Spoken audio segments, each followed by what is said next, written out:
बाबरा तो first crush थी हमारा। खाना खा रहे थे, ठीक है और वो सामने बैठी हुई थी, कागज पे लिख के जी। कि मैं एक बहुत बड़े प्रोड्यूसर का बेटा हूँ और मेरे वालिद फिल्म शुरू कर रहे हैं और आपको हीरोइन लेना है उन्होंने।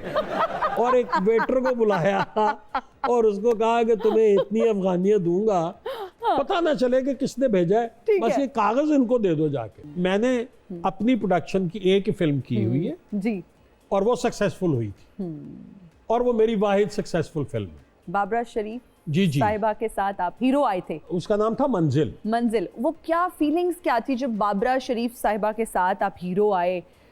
आज भी अगर हम बाबरा तो हमारा क्रश थी ना जी। हाँ, तो वो क्या फीलिंग्स फर्स्ट थी? क्रश हमारा बाबरा ही तो थी।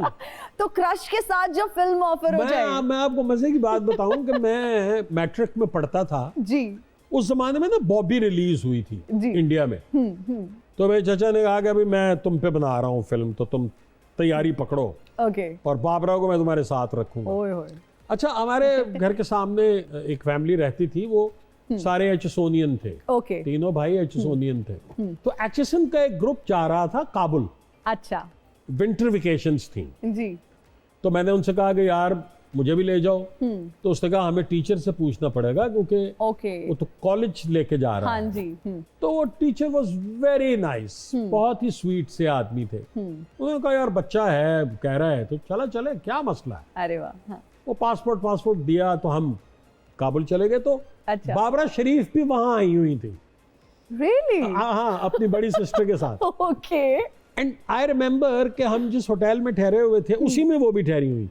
Oh wow. तो एक रोज ना रेस्टोरेंट में खाना खा रहे थे, ठीक है। और वो सामने बैठी हुई थी, उनकी बड़ी बहन, वो और कोई एक साहब थे उनके साथ। तो मैंने एक कागज पे लिख के जी कि मैं एक बहुत बड़े प्रोड्यूसर का बेटा हूँ और मेरे वालिद फिल्म शुरू कर रहे हैं और आपको हीरोइन लेना है उन्होंने।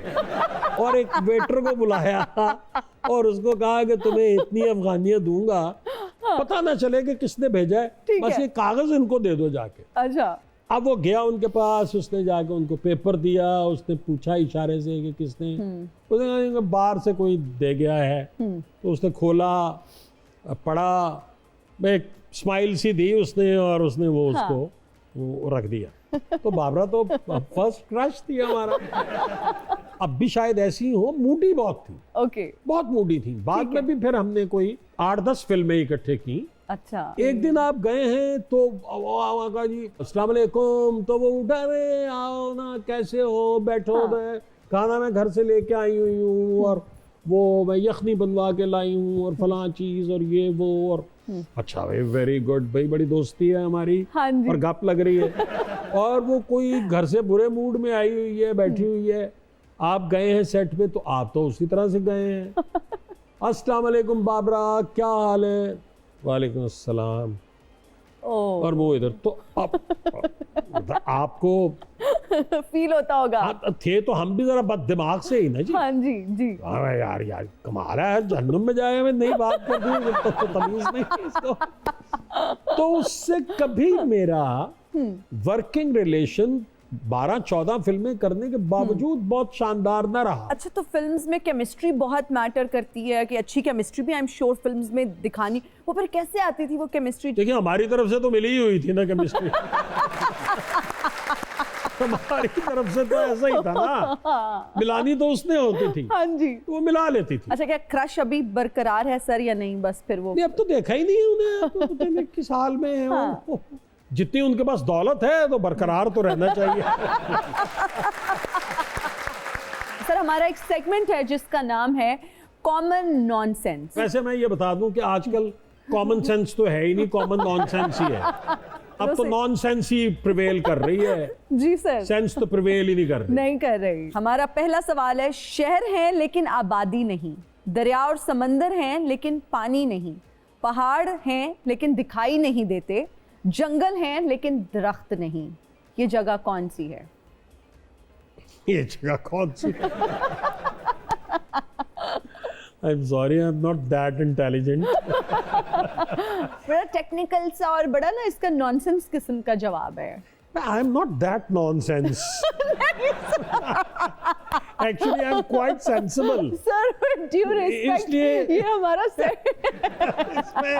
इसलिए नॉनसेंस की बातें मेरी समझ में आती नहीं है ज्यादा। हाँ एग्जैक्टली, सर के ऊपर से गुजर है। तो माफ कीजिएगा, मैं हार गया। सर मैप्स, जब आप अक्सर मैप देख, ओके। वो कौन सी चीज है जिसमें पाकिस्तान अमेरिका से कहीं आगे है? एक चीज, हर चीज। मिसाल के तौर पे आज आपकी गाड़ी ने आना था पिक करने, जी तो अल्हम्दुलिल्लाह सुबह 8 बजे से लाइट गई हुई थी जी। और आपके साहब जो पिक करने आए 3 बजे आए और लाइट नहीं आई हुई थी। तो जनरेटर चला के नहाना पड़ा, जनरेटर चला के बाल सुखाने पड़े, जनरेटर चला के शेव बनानी पड़ी, कपड़े इस्त्री करवाने पड़े। अब लाइट पता नहीं अभी भी आई होगी या नहीं आई होगी। जी तो पाकिस्तान में तो वो कुछ है, हर रोज एक नया ड्रामा है। आप तो टीवी तो लगा के देखिए, हाँ जी। आप ये ड्रामे भूल जाएंगी। ये जो ड्रामे हम कर रहे हैं, हाँ। इनकी तो कोई वक़्त वो औकात ही नहीं रह गई जी। जी इस उम्र में कपड़े उतरवाने का शौक नहीं है हमें, जी। हम डरते भी बहुत हैं, ऊपर से तबीयत भी ठीक नहीं है। अल्लाह ताला तो आपको इसलिए सेहत दे सर। बस अल्लाह अपनी पनाह में ही रखे। आमीन। पर पाकिस्तान में तो वो कुछ है जो अमरीकी सोच भी नहीं सकते। उनका तो फलक भी नहीं सोच सकते। क्या बात कर रही हैं आप? वैसे सर के जो है ना इतने सेंसिबल, इतने अच्छे और इतने टेक्निकल साउंड आंसर्स है ना कि मुझे उनको दुरुस्त कहना पड़ रहा है। लेकिन सर जो इसका जवाब है दुरुस्त, जो सही जवाब है, दैट इज टाइम। वक्त में पाकिस्तान जो है ना वो अमेरिका से आगे है। लेकिन आपने बिल्कुल सही वक्त निशानदेही में ही की। तो आगे नहीं है हम। वक्त में अगर हम आगे होते तो हर बंदा ये सोच रहा होता मैंने अमेरिका जाना है। अमेरिका जाना। और सर हमारे पास इतना वक्त है कि हम उसको जाया ही करते रहते हैं ना उस आप कॉन्टेक्स्ट सोच में। सकती हैं कि जी। पिछले कुछ अरसे में जिस कदर ब्रेन ड्रेन हुआ है इस मुल्क से, तसव्वुर नहीं किया जा सकता। बेशक। क्या किसी के कान पे जूं रेंगती है? हम जैसे लोग जिन्हें अल्लाह का, जिन पर बड़ा ही करम है अल्हम्दुलिल्लाह। परवरदिगार का, और हम बेकार बैठे हैं कुछ अरसे के लिए, तो हमें उधार मांगना पड़ गया महंगाई की वजह से। बिल्कुल। जो आलम है, आप निकल कर देखते हैं, आपके पास तो खरबों रुपए हैं, अरबों तो है ही नहीं। हमारे तो हाथ में कुछ भी नहीं है। हमारे हाथ में तो हमारा वोट नहीं है। बाकी तो सारी चीजें आप छोड़ दें, वो जो एक राइट है मेरा, एक राइट जो मुझे 5 साल के बाद मिलना है, 5 साल के बाद मिलना है, मेरे पास तो उसका राइट नहीं है। तो बाकी क्या होगा? मैं किसी को डाल के आया हूं, निकला किसी के नाम पे है। ये अजीब, ये अमेरिका में नहीं है। ओके जी। वो कौन सा बैंक है जहां इतवार को ज्यादा रश होता है? No idea. River bank. ये रिवर बैंक कौन सा है जिसको आएगा वास्ता है, बता। अब आप देख लें। अच्छा सर चलें, लास्ट सवाल। वो कौन सा स्टोर है जहां आप कुछ रख नहीं सकते? स्टोर्स में यूजुअली सब कुछ हम रख देते हैं, इसीलिए बनाते हैं कि यार जो कुछ बचा प्ले कुछ। स्टोर। अरे क्या बात है, तालियां।